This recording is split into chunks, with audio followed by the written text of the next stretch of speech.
రకంగా ఉంటుంది. లోకేష్ గారి నాయకత్వ లక్షణాలకు సంబంధించి ఇంకా ఎందుకు అనుమానం ఉండాలి మీకు? 31-32 కిలోమీటర్లు పదయాత్ర చేశారు ఆయన. 3132 కిలోమీటర్లు పాదయాత్ర చేశారు. ఎన్ని పాదయాత్రలు చేసినా కానీ చెప్పదలుచుకుంది క్లియరిటీ తోటి క్లియర్గా చెప్పాలి సార్. ఆంధ్రప్రదేశ్ బడ్జెట్ ఇది ఈ విధంగా ఉంటుంది, ఆంధ్రప్రదేశ్కి అప్పులు ఈ విధంగా ఉన్నాయి, ఇండస్ట్రీస్ రావాలంటే ప్రత్యేక హోదా రాకపోయినప్పటికీ కనీసం పన్ను రాయితీలైనా సెంట్రల్ గవర్నమెంట్ అడిగి చెప్పాలి. అవన్నీ ఎందుకు సార్? అవి మీకు కావాలి, కానీ ఆయన చెప్పాల్సింది బుక్ పట్టుకున్నాడు, బుక్లో ఎవరి పేర్లు రాశారో చెప్తున్నారు, అవి బాగా కనెక్ట్ అయింది, దాని మీద పెద్ద చర్చ ఉంది రాష్ట్రంలో. ఏమైనా చర్చలు కొన్నాళ్ళు ఉంటుంది సార్. ఇవన్నీ కూడా ఏంటంటే ఒక 2-3 రోజులు బాగా హాట్గా ఉంటాయి, తర్వాత ఏమీ ఉండదు అందులో. ప్రజలు చాలా విఘ్నులు సార్. నాకు తెలిసినంతవరకు అండి వీఎన్ఆర్ గారు, ప్రజలు తిక్కలోళ్ళు, పిచ్చోళ్ళు, డబ్బులు ఇస్తే ఓట్లేస్తారు, మందు పోస్తే ఓట్లేస్తారు అని చెప్పిన ప్రజలందరూ వెధవలు, పనికి మాలినటువంటి వాళ్ళు, డబ్బులు మొహాన పారేసి ఓట్లు కొనండి అని చెప్పి కామెడీ చేయడం సంగతి ఏంటి తెలిసిన, is my client once up అనే టైం రాజ్భవన్ రోడ్లోనే ఆఫీస్ ఉండేది ఆయనకి, నెట్ టెక్నిక్స్ అని. ఆ దశరథ రామయ్య గారు అని ఒక ఆయన చూసేవారు అన్నట్టు.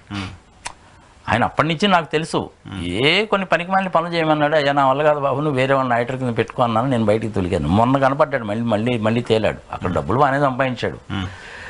ఫుడ్ చైన్ హోటల్స్ ఉంటాయి, ఒక 16-20 హోటల్స్ ఉంటాయి బే ఏరియాలో.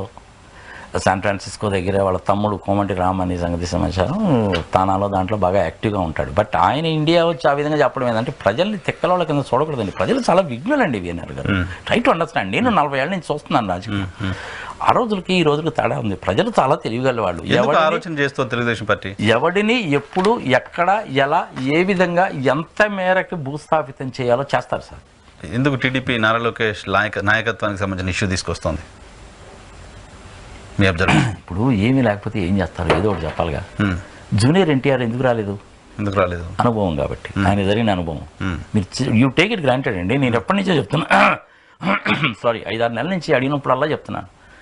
అక్కినేని నాగార్జున కానీ, మహేష్ బాబు కానీ, ప్రభాస్ కానీ, జూనియర్ ఎన్టీఆర్ కానీ రాజకీయాల్లోకి రారు. వీళ్ళే కాదండి, యూ టేక్ ఇట్ గ్రాంటెడ్ మన బ్రాహ్మణి కూడా రాదు. తను ఏదో ఇంకా మొహమాటానికి ఆయన భర్త పోటీ చేస్తున్నాను కాబట్టి ఏదో అక్కడికి వచ్చి ఆ కూరగాయలు పట్టుకొని అవి పెట్టుకొని చేయడం, కానీ ఆ అమ్మాయికి అసలు ఇష్టం లేదండి. She knows it. వాళ్ళ ఫాదర్ ఏంటో తెలుసు, వాళ్ళ ఫాదర్ ఏ రకంగా మాట్లాడతాడో తెలుసు, చంద్రబాబు నాయుడు గారి ఊహాలు ఎంత దరిద్రంగా ఉంటాయో తెలుసు, లోకేష్ బాబు వ్యవహారం తెలుసు. అందుకని ఆ అమ్మాయి కూడా పాలిటిక్స్లోకి రాదు. ఏదో రావాలి కాబట్టి. సో లోకేష్ ప్రస్తావన తీసుకురావడం వెనుక జూనియర్ ఎన్టీఆర్ రాకుండా చేయాలనే ఆలోచన ఏమన్నా ఉందనుకోవాలా, లేకపోతే నారా లోకేష్ని ప్రమోట్ చేసే ఉద్దేశంలో ఉన్నారు? ఇప్పుడు నారాలో ప్రమోట్ చేయడానికి కోసం చేసేటువంటి పనులు తప్ప ఇంకేం కాదు. జూనియర్ ఎన్టీఆర్ రావడానికి సంగతి ఆల్రెడీ క్లారిటీ వచ్చేసింది కదా మనకి. అది తీసేయండి. ఇంకా ఎవరున్నారు ఆయనకి? చంద్రబాబు నాయుడు గారిని చూద్దాం అనేసి అంటే ఆయన కూడా అడ్డమైన వాగుడు వాగడం మొదలు పెట్టాడు. చూసాం కదా, మనం ఎన్నో చూసాం కదా. పుష్కరాలు ఏం జరిగిందో మీకు తెలీదా సార్? 12 సంవత్సరాలు అయిపోయింది కదా. సిస్టంలో నుంచి డేటా ఎగిరిపోద్దా సార్ ఎక్కడన్నా? మ్యాటర్ ఆఫ్ కామన్ సెన్స్ అండి అది. నేను హైటెక్ బాబును అంటాడు, అక్కడ కెమెరాలు ఉన్నాయా, సర్వర్స్ ఏంటి, సర్వర్స్కి ఫైర్ వాల్స్ వెనక ఏం పెట్టారు, డేటా ఎగిరిపోవాలి ఏంటి, ఏం చేయాలి, ఎలా చేయాలని తెలియదండి. డేటా ఎగిరిపోయింది అంటాడు ఆయన. కమిషన్ వేసాను, డేటా ఎగిరిపోయింది అంటాడు. 30 మంది చచ్చిపోయారు. ప్రజల విజ్ఞతకు వదిలేద్దాం మనం. డేటా అనేటువంటిది సిస్టమ్లో అట్లా ఎగిరిపోరు సార్. దానికి వెనక బ్యాక్గ్రౌండ్ చెక్స్లో బొచ్చరిన్ని ఫైర్ వాల్స్ ఉంటాయి. ఎంత కాస్ట్ ఉంటాయి తెలుసా ఫైర్ వాల్స్? అది ఒక్కొక్కటి 5 కోట్లు ఉంటుంది సార్. అది ఎవరికి పడితే వాడికి ఆథరైజేషన్ ఉండదండి. పెగాసిస్ సాఫ్ట్వేర్ గురించి చంద్రబాబు నాయుడు గారు కొంటున్నారు అని చెప్పి నేను చెప్పడం లేదండి, మమతా బెనర్జీ కేవలం అసెంబ్లీలో చెప్పిందామా. వాళ్ళ దగ్గరికి వెళ్తే మా గొద్దుబాబు ఇట్టండి సాఫ్ట్వేర్ పోండిరా బాబు అనేసి అంటే ఆంధ్రప్రదేశ్లో ఏదో కొనుక్కోవడానికి సిద్ధపడ్డట్టున్నారు, పోండి అన్నారు. ఇప్పుడు ఏపీ వెంకటేశ్వరరావు గారు వాళ్ళందరూ చేసిన పని అదే కదా పెద్ద ఇష్యూ. దాని మీదనే కదా ఆయన సస్పెన్షన్ సంగతి సమాచారం. It is a very dangerous software అండి. అలాంటి సాఫ్ట్వేర్స్ని మనం ఎంకరేజ్ చేయకూడదు.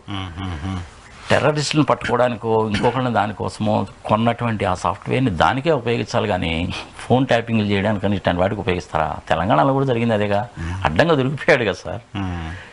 దాని గురించి మటుకు ఎవరు మాట్లాడరు. నన్ను అడిగితే ఈ వైఎస్ఆర్సీపీ వాళ్ళకి కానీ కాంగ్రెస్ వాళ్ళకి కానీ నిజంగా బుద్ధి జ్ఞానం లేదండి. I'm very sorry to say this. ఈ ఎమ్మెల్యేలు ఎంపీలు అందరూ ఏం చేస్తున్నారండి నాకు అర్థం కాదు.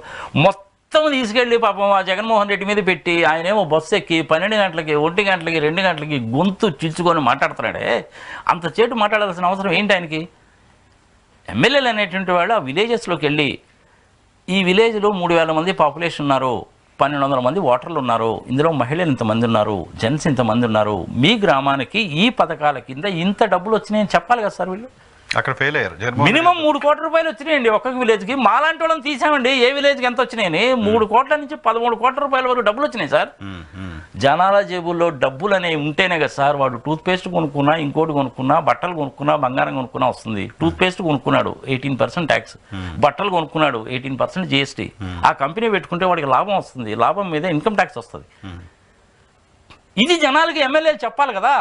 మాలాంటి వాళ్ళు ఏం చెప్తారు, అధికారం మీ చేతిలో ఉంది, మమ్మల్ని టీవీ స్టూడియోలోకి వెళ్ళి చెప్పమంటున్నారు, మేము బయటికి వెళ్తారో మా కారు అద్దాలు వాళ్ళు కొడుతున్నారు. నేను కూడాను చివరికి ఈసారి ఏం చేశానంటే తెగబడ్డాను సార్. నేను కూడా let me tell you very frankly, కొడితే పోలీసు వాడు 4 దెబ్బలు కొడతారేమో, కొట్టని వారం రోజులు జైల్లో పెడతారేమో, పెట్టుకో. వీళ్ళు ఎవరు ఎమ్మెల్యేలు అండి, ఎంపీలు ఎవరు చేయట్లేదు సార్. ఇప్పుడు యాక్చువల్గా రీఎలక్షన్ పెట్టాలండి ఇట్లాంటి పార్టీలో. ఇంకా వారం రోజులు టైం ఉంది. వీళ్ళు కనుక రీపోలింగ్ కనుక చేయకపోతే రేపు మండేనో ట్యూస్డేనో నేనే అమరావతి దాకా పోయి ఎలక్షన్ కమిషన్ ఆఫీస్ ముందు నేనే ధర్నా చేయడం లాంటిది ఏం చేయనండి. గాంధీ గారి సిద్ధాంతమే. ఏమవుతుంది సార్, 2 రోజులు అన్నం తినకపోతే చచ్చిపోతారా? చచ్చిపోరు కదా. 4 రోజులు తినకపోతే ఏం చచ్చిపోరుగా. అట్ ది మోస్ట్ ఏం చేస్తారు, నీరసం వచ్చిందని తీసుకెళ్ళి హాస్పిటల్లో చేర్పిస్తారు, మంచిదే. 4 కేసులు పెడతారు, పెట్టు. గుంటూరు సెంట్రల్ జైలు పెడతావు, పెట్టు. ఏమైంది, తప్పే ఉంది. ఒక సామాన్య మానవుడిగా నేను సిద్ధపడుతున్నానే, ఈ ఎమ్మెల్యేలు ఎంపీలు ఏం చేస్తున్నారు సార్? నాకు $1 బిలియన్ వచ్చినది.